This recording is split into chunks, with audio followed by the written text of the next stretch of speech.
시편 82편 말씀을 보겠습니다.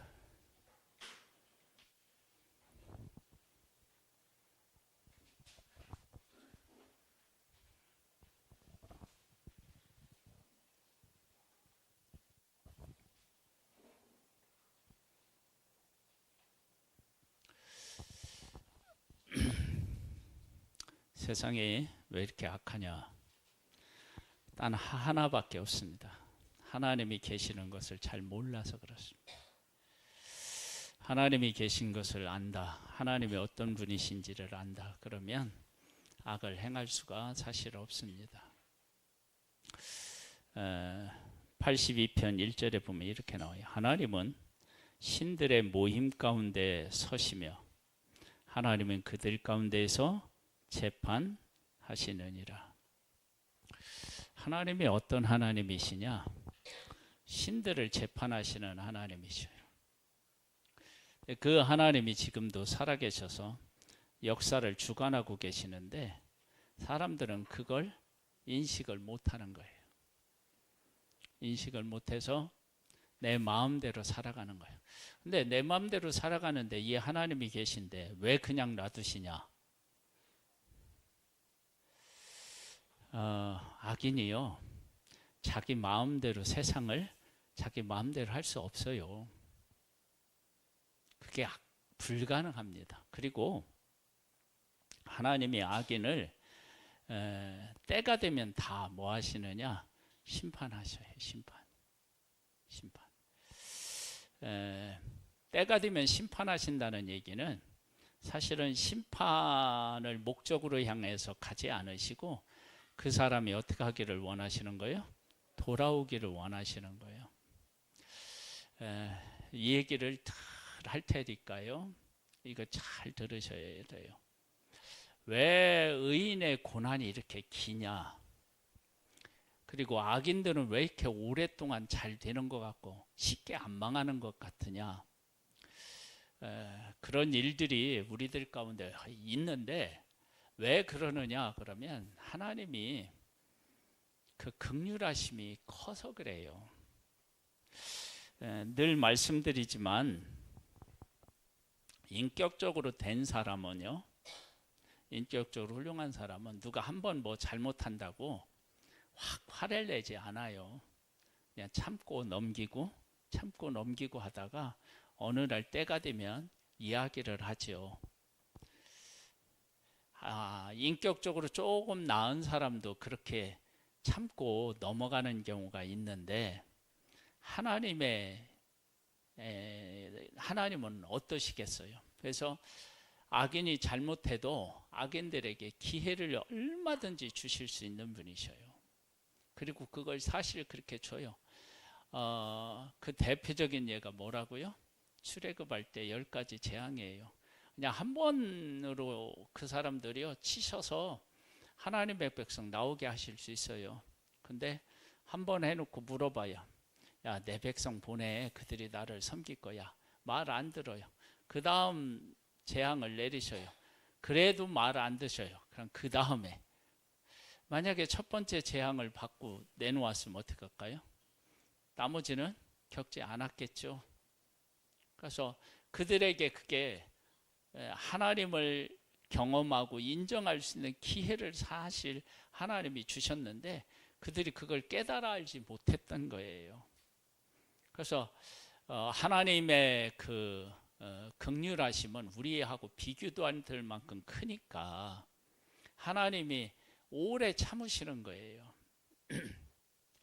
예를 들어볼게요. 가나 혼인잔치가 있는데요, 가나 혼인잔치에서 예수님이 물을 가지고 포도주를 만드셨는데 물로 포도주를 만드시고 난 후에 어떤 변화가 있었을까 이렇게 생각해 보면은 큰 변화가 없어요. 하인들은 여전히 하인이었고 연회장은 여전히 연회장이었고 또 신랑 신부는 결혼해서 어떻게 해요? 그냥 잘 살고 또 그곳에 왔던 혼인집 왔던 손님들은 잘 대접받고 그냥 가고, 예수님은 도대체 왜 가나 혼인잔치에서 물을 가지고 포도주를 만드셨을까? 그 전체적인 것을 이렇게 보면 조금 의문이 들어요. 의문이. 그런데 생각해 보면 하나님께서 어떻게 세상을 통치하고 계시는지가 가나 혼인잔치에 저는 잘 나타난다고 생각해요. 보세요.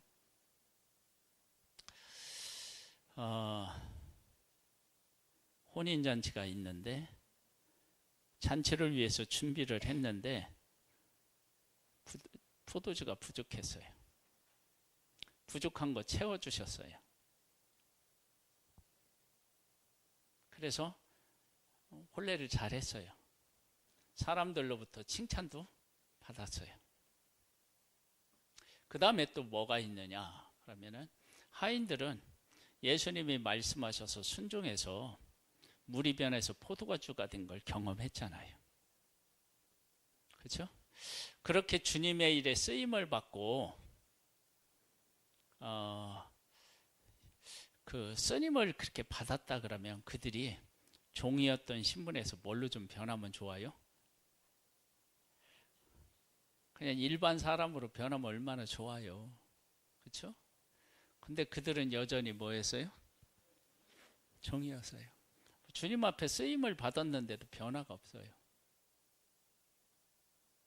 우리는 하나님 앞에 쓰임을 받으면 어떤 변화가 있기를 원하느냐 그러면, 종이었던 자가 평민이 되고, 평민이었던 자가 뭐 이렇게 더 높은 지위에 오르고, 이런 것들을 꿈꿔요.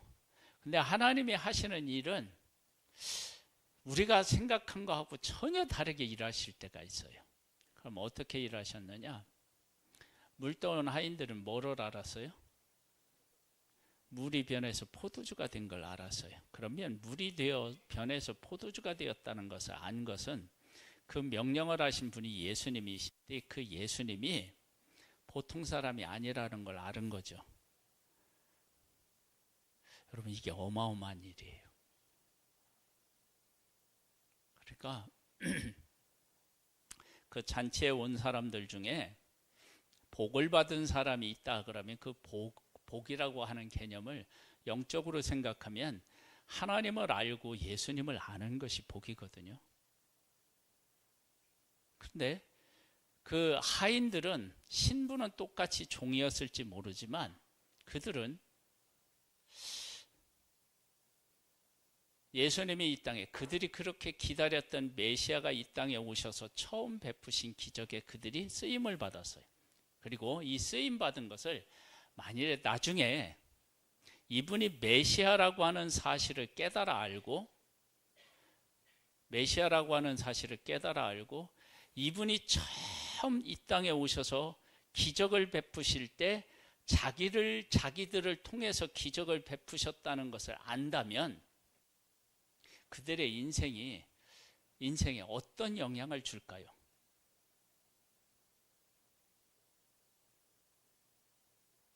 한번 생각해 보세요. 나중에 그때 당시는 몰랐어요. 이 예수님이 누구신지 몰랐어요.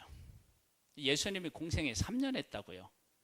3년이 지나서 사람들이 막 그분이 이제 막 메시아라고 막 이렇게 그 사람들이 이야기하고 막 그분을 통해서 막 또 다른 기적들이 베풀어지는 거예요. 근데 그분이 유대인들이 그렇게 기다렸던 메시아였고, 그 메시아가 이 땅에 오셔서 처음 기적을 베푸실 때 자기들을 통해서 기적을 베푸신 거예요. 그걸 안다면 그들은 종으로 산다 할지라도, 비록 종으로 산다 할지라도 우리가 어떤 사람인지 알아? 네? 메시아가 이 땅에 오셔서 우리를 통해서 처음으로 기적을 베푸셨어. 우리가 그렇게 귀하게 쓰임받은 존재야. 여러분, 그걸 알면 그들의 인생이 이것만큼 크게 변한 게 어디 있겠어요? 종의 신분의 변화가 없다 할지라도 그 사실을 알면 그것으로 인해서 변화가 얼마나 크겠어요. 그렇죠? 지금 여기 1절에 뭐라고 나오냐면 신들의 모임 가운데 서시며 하나님은 그들 가운데 재판하시느니라. 하나님이 그런 하나님이셔. 그 하나님이 지금도 역사를 주관하고 계시는데 사람들은 그 하나님을 제대로 알지 못하는 거예요. 그래서 악을 행해요. 근데 이렇게 세상을 주관하시는 하나님에 대해서 정확히 아는 사람이라면 잘못할 수가 없죠. 두려워서. 물론 우리는 죄를 떠나서는 살 수 없어요. 그러나 죄를 연약해서 짓는 죄와 계획적으로 짓는 죄는 어때요? 다르죠. 그걸 보통 성경에서는 고범죄라고 얘기해요. 다르죠. 안 되는 거예요. 근데 여기 보면 뭐라고 나오느냐면요. 너희가 불공평한 판단을 하며 악인의 낯 보기를 언제까지 하려느냐. 악한 사람의 낯을 보아준대요. 불공평한 판단을 한대요. 지금 우리나라가 그렇습니다. 우리나라 법원이요. 진짜 이렇습니다. 하나님이 살아계심을 알면 그럴 수 있을까? 가난한 자와 고아를 위하여 판단하며 곤란한 자와 빈궁한 자에게 공의를 베풀지며 가난한 자와 궁핍한 자를 구원하여 악인들의 손에서 건질지니라. 악을 행할 뿐만 아니라 적극적으로 무엇을 행하게 된다는 거예요? 선을 행하게 된다는 거예요. 그렇게 해야만 된다는 거예요. 하나님이 계신 것이 분명하니까 그렇게 해야 마땅한 삶이라는 거예요. 여러분, 우리 삶에 하나님이 살아계시다는 것을 깨달아 알아서 내 삶이 그것을 깨달아 안 것 때문에 변화된 삶이 있나? 중요하지 않겠어요? 아니, 내가 삶은 하나도 안 변했어요. 똑같아요. 종은 종이에요, 그냥.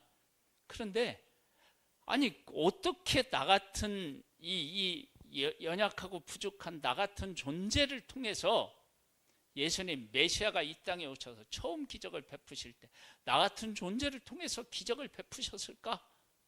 여러분, 그거 깨달아 알면 우리 쉽게 얘기했듯이 심장이 막 벌렁벌렁하지 않겠어요? 아니, 종교 지도자들도 많고 막 거룩하다고 하는 사람들도 많고, 그런데 사람들에게 하나도 주목받지 못하는 우리를 통해서 어떻게 그 일을 하실 수 있었을까? 이야, 하나님 안에서 나는 사람이 보는 나하고 완전 다르네. 여러분, 그거 깨달아 알면 내가 종으로 살아도 그 예수님이 자기들을 통해 기적을 베풀기 전과 후가 완전히 어떻게 해요? 달라지지 않겠어요? 우리가 예수님을 믿을 때 그런 경험을 좀 했으면 좋겠어요.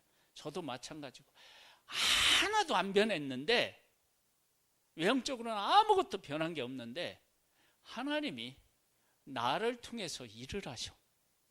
아니, 그분이 능력이 부족한 것도 아니고 나보다 잘난 사람도 많고, 근데 어떻게 나를 통해서 일을 하실까? 야, 신기하다, 신기해. 그것을 깨달아 알아서 하나님이 나를 부르시고 나를 통해서 일하신다는 걸 깨달아 알아서 내 인생이 보석처럼 막 바뀌어 있는 나를 보는 거예요. 여러분, 이것만큼 신앙에 있어서 가치 있는 신앙이 어디 있겠어요? 여기도 마찬가지예요. 그 하나님이 살아계시는데 그 하나님 때문에 우리의 인생이 어떻게 해요?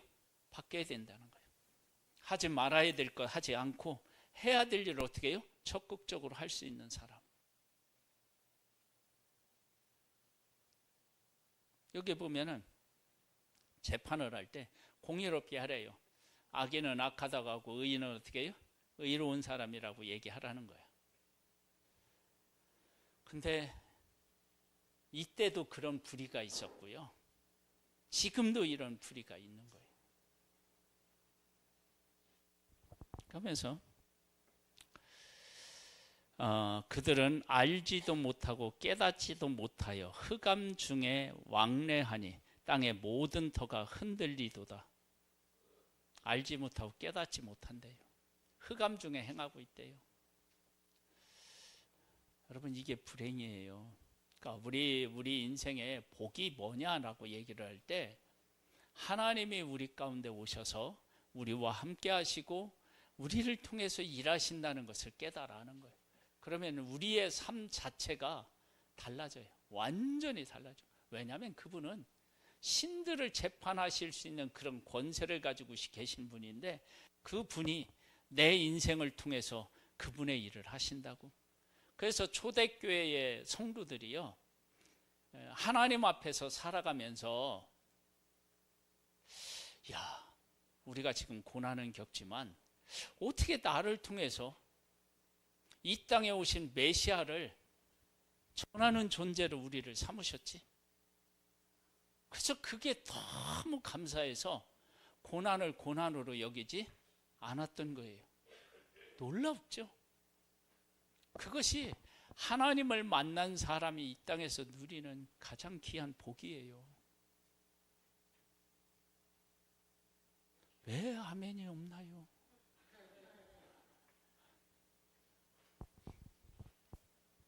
이게 얼마나 큰 복인지 모릅니다. 그러니까 내가 인생이 변하는 게 아니에요. 우리는 보통 이제 이렇게 하나님을 잘 믿고 따르면 보상적으로 따르는 게 있어야 된다고 생각하잖아요. 그런데 그건 있어도 되고 없어도 그만이고 사실 그런 위치에 있어야 돼요. 마치 무엇과 같으냐면 내가 돈이 많으면은요, 돈이 정말 많으면 이렇게 내가 누구한테 돈을 꿔줄 수 있어요. 근데 그 사람이 갚아도 안 되고 그냥 열심히 살아서 갚으면 그 마음이 고맙고 뭐 돈적으로는 뭐예요? 있어도 없어도 그만이고. 이렇게 부자가 되면 그렇게 살 수 있어요. 근데 이것이 돈에 관한 문제가 아니라 신앙적으로 부자가 되면 그거 뭐 주시면 감사하고 안 주셔도 이미 하나님께서 나를 통해서 하신 일만 생각해도 나는 이것만으로도 어떻게 해요? 감사하다. 뭐 이제 이런 마음들이 막 생기는 거예요. 그래서 예수님이 이 땅에 오셔서 처음 베푸신 기적은요, 기적을 베푸셨는데 그 기적이 물이 변해서 포도주가 돼서 잔치를 잘했잖아요. 그것으로 끝나는 게 아니고 제자들이 예수님을 믿고 하인들은 예수님이 물을 변하여 포도주가 되게 하신 걸 알았다. 이것이 기적을 베푼 가장 중요한 이유예요. 여러분, 결혼식은요, 포도주가 좀 모자라서 해도 어떻게 해요? 그냥 뭐 할 수 있죠. 제가 결혼식에 여러 군데 이렇게 결혼식에 갔었거든요. 근데 정말 기억에 남는 결혼식이 하나 있어요. 야외에서 한 결혼식. 또 저는 뭐 야외에서 한 결혼식도 한 번만 간 건 아니에요. 근데 그 결혼식을 하는데, 야외에서 하는데 비가 와서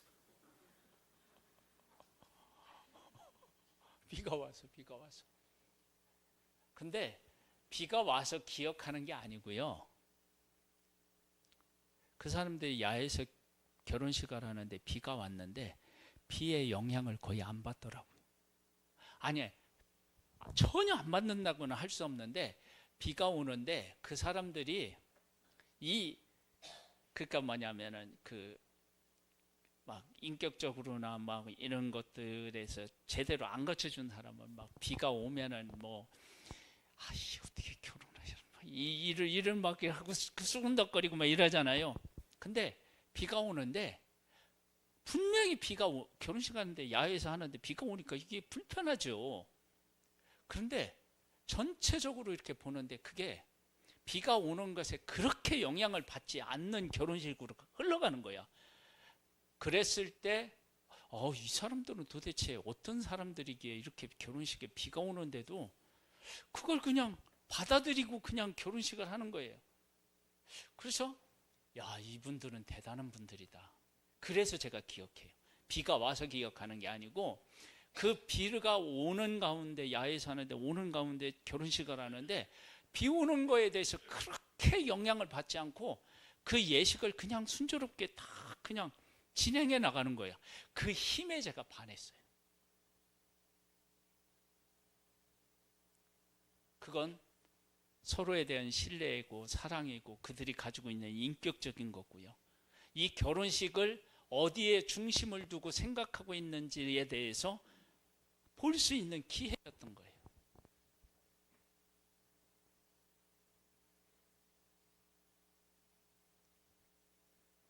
예수님을 믿는 사람에게 하나님의 어떤 하나님이신지를 깨달아 알면 인생이 그렇게 달라지는 거예요. 네. 그래서 저는 천국에 가서 만나보고 싶은 사람이 참 많은데 그 중에 한 사람들이 이 하인들이에요.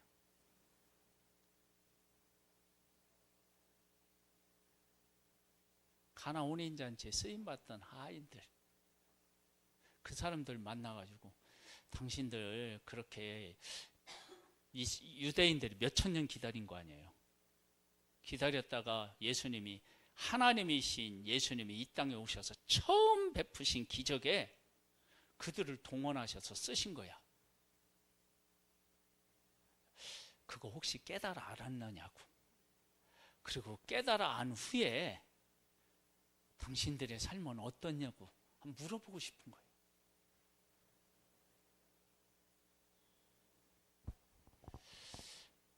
우리는 지금 어떻게 살고 있나요?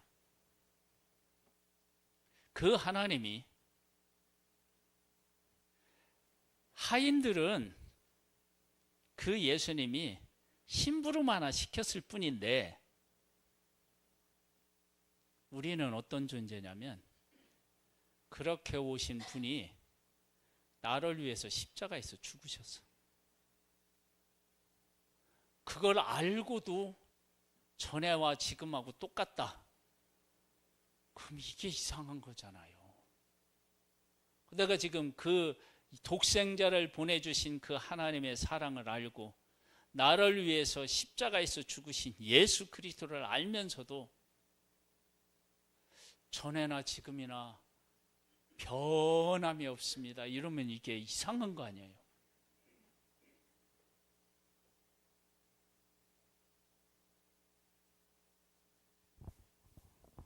그 은혜가 감사해가지고 하나님 내가 뭐 더 은혜를 구하겠습니까? 이렇게 주신 것만 해도 감사합니다.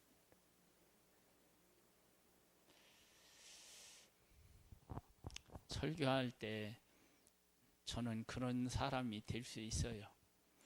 설교하고 내려가면 잘 안 돼요.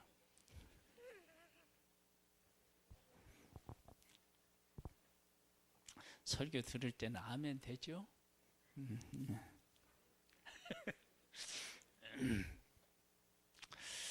삶의 변화가 있기를 소망합니다.